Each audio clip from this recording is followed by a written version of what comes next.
Welcome back to the Fixed Ops Roundtable. I'm Sarah Vantine here with Ted Ings. Today we have David Reinicke of Automotive Warranty Network. And Ted, David's going to share a topic that's on a lot of dealership and OEM minds. Very, very timely, Sarah. You're exactly right. Our great friend David Reinicke, he's the president of Automotive Warranty Network, is with us today. David, welcome back to the Fixed Ops Roundtable. Thanks, Ted. Thanks, Sarah. It's great to be back as always, and great to be talking with you again. Great to see you here next week. I think we're going to have an opportunity to see you in person. The industry converges on Las Vegas, the NADA show. David, will AWN, Automotive Warranty Network, be there? We will. We'll be there at booth 5223 West. We're bringing our whole executive team. It's always a great time. We've been doing NADA for over 25 years. It's always a great time to connect with our partners, dealerships that we work with, and other DMS providers, others in the industry. So we're super excited to see you, and I think a lot of great things are going to come out of it as always. So a lot of Yep. And energy. a lot of energy. And let's see, the executive team. So that's Austin, that's Jason, that's Jake, yourself. Yep. I might be Uh, missing, might be Jamie missing will one. be there. So Jake, Jason, Austin, Rob, auditing manager, myself, Jamie. So we're bringing the whole crew. It's always a great time for camaraderie, but also a great time. It sparks a lot of energy in the industry. So It does. Sarah and I will see you there. We'll come back to that at the end. okay. A couple things, namely what Sarah mentioned in the opening. David, I want to ask you about audits. We're hearing a lot this year. Here we are already just in the first month at the end of January, and we're hearing a lot about audits that are taking place. They seem to be now fairly routine, done by the manufacturer. You're seeing this from a vantage point where you can see a lot of dealerships and perhaps see some trends. David, tell us what you see on the warranty side. Yeah, so I appreciate that, and I hate to keep banging the table on audits because I know I talk about that a lot, but it's a huge thing right now in the warranty arena. Here we are at the end of January. We have 1,600 dealerships we work with, and we've already had 10 notifications for audits just in January so far. And 2025 was also a big year for audits. We had probably 80 to 90 stores get audited, and I see that being much bigger in 2026 already, since we have 10 that have already been notified this month. So it seems to be, previously it would be more of a selection event based on the dealership's performance, warranty performance, submission performance, that kind of thing, which still is the case, but it's also being more periodic now. So manufacturers, we're seeing some manufacturers come every year or every 2 years, and it's more scheduled, not so much based on performance. So, you know, I really want to help educate dealerships on, one, that this is coming and it's not preventable really.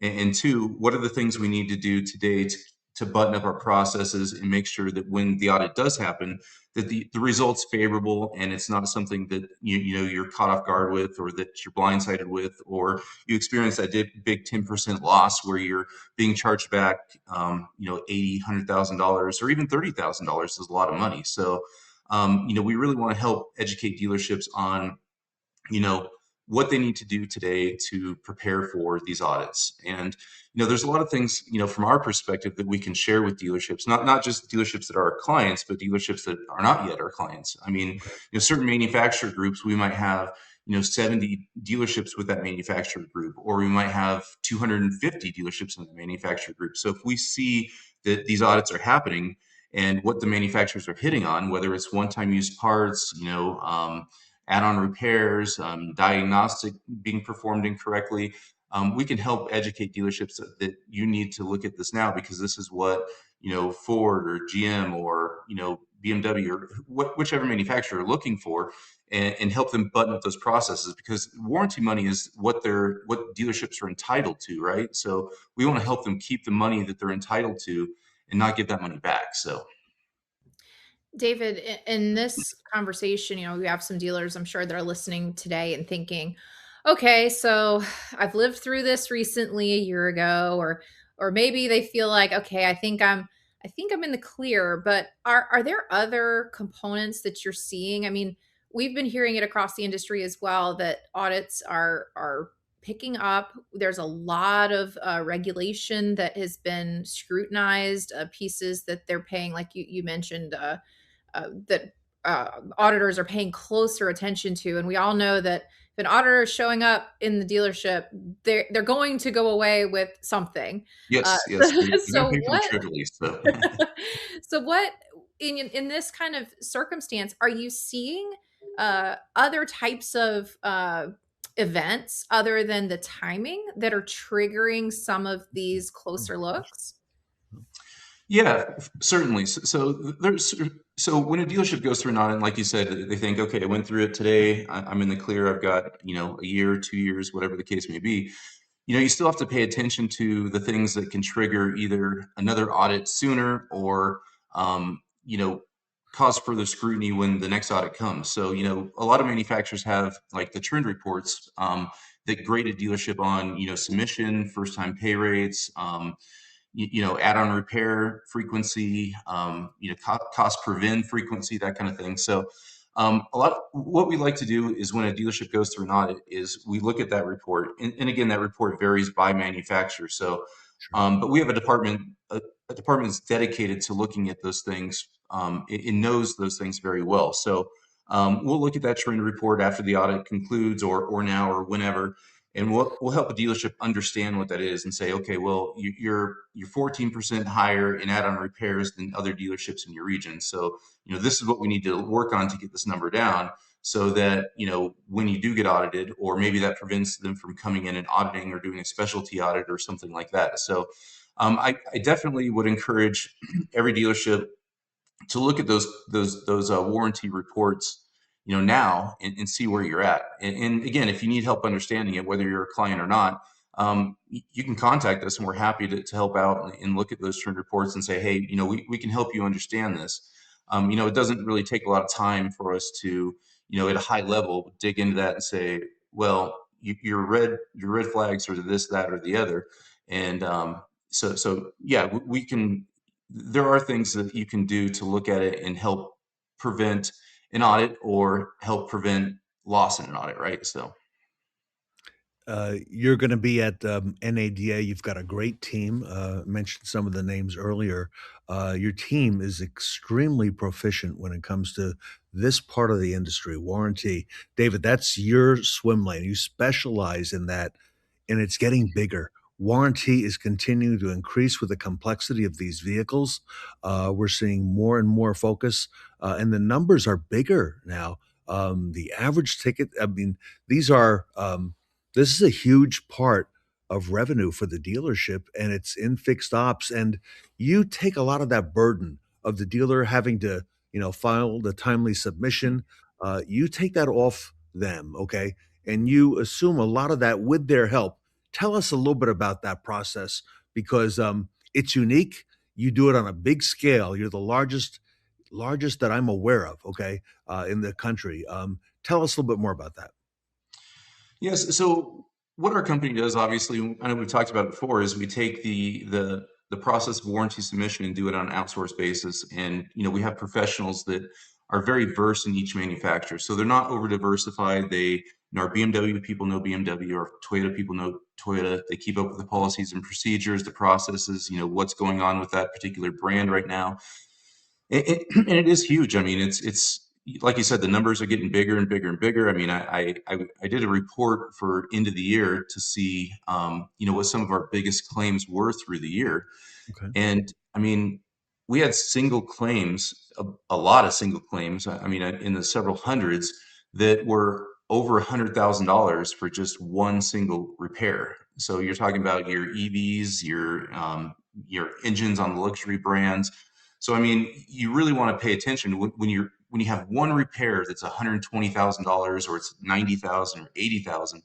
I mean, there's so many things that need to be done correctly to make sure that a Yeah. dealership keeps that money that they're entitled to again. And, simple things is, the technician being punched on the repair while they're doing their diagnostic time. I mean, if that diagnostic time was ran before the technician was even punched on the job, that Mm. could that could result in the claim being debited, or at least that Oh, diagnostic time being debited. So, And that's just one small example of, everything that needs to be done in the process to make sure that 80, 90, $100,000 repairs, buttoned up.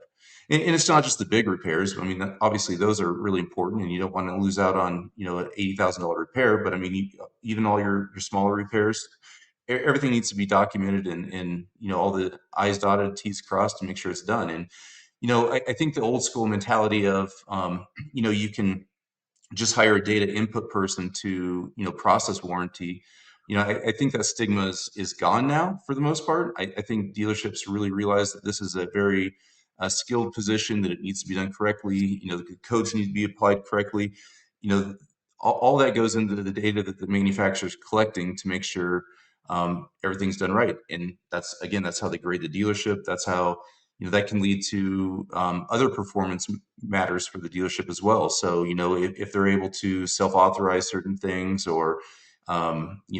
certain leniency that the manufacturer gives to the dealership, is all based on, in part, on warranty performance. So David, it's so interesting because again, what you just described there. I mean, we all have in our dealerships, the mentality sometimes that it's like, well, this I'm going to trust my technicians. I'm going to trust my warranty clerk to process this. I got too many ROs. I got too many things going on. I just have to, this is something that has to get handled. But then inevitably, David, we experience month end, and everything has to get closed out, and people this time of year may fall ill, and your team, again, you have this highly Yes. specialized Yes. team that's available, so the dealership doesn't miss a beat in all of these components. I definitely want another question, related to that I think is really, really fascinating. Internally with this kind of level of training that you're providing with these specialized teams that, again, are OEM specific. They understand your brand. They understand what the manufacturers are looking for, what pieces are going to be important to pay attention to. Are you seeing, with all of this technology and capabilities and software updates and things that are coming in vehicles today, and what technicians and jobs are looking like, are you seeing more scrutiny on certain types of work that OEMs are thinking about? Hmm. Or is it just, again, kind of a broad brush? They're looking for a little bit of everything. it depends on the manufacturer, but definitely there's more scrutiny on those larger repairs. I mean, recalls, maintenance claims, that kind of stuff normally goes through the manufacturer's, edits or whatever, pretty seamlessly. So there's not a lot of scrutiny on those types of claims, although it's still important to make sure those are done right, because they're safety, recalls, and making sure Yeah. the vehicle is repaired properly. But there's definitely a lot of scrutiny that goes into those larger repairs that, Big ones. have a lot of hours, a lot of parts that were replaced. And, you can submit those types of repairs to the manufacturer, and they're not just going to fly right through, right? They're going to sit on it. They're going to, look at it, and if they may send it back to us and say, well, why was this done, or why was this part put on, or why did you put this labor operation on? And then we have to go back and forth with the manufacturer, which we take that responsibility on. So we don't put that back on the dealership to say, well, hey, this is pending, or this got returned. And we might ask the dealership for clarification, is hey, the manufacturer's asking why you did this to this repair. But certainly, those more extensive repairs that required a lot more troubleshooting or diagnostic, there's a lot more scrutiny, typically on those types of claims. And again, we take that on to, speak with the manufacturer, speak with the dealership, and make sure that those get resolved and those get handled. But even those large repairs and repairs get scrutinized like that. It's all timely, right? So it's not something that we want to drag on for and sit on the schedule for 30, 60 days. I mean, we're very diligent Yeah. about making sure that we Yeah. follow up on a daily basis to make sure those claims get paid, make sure we're working with the manufacturer, make sure they get resolved. So You're right. It's the big claims, especially. Okay.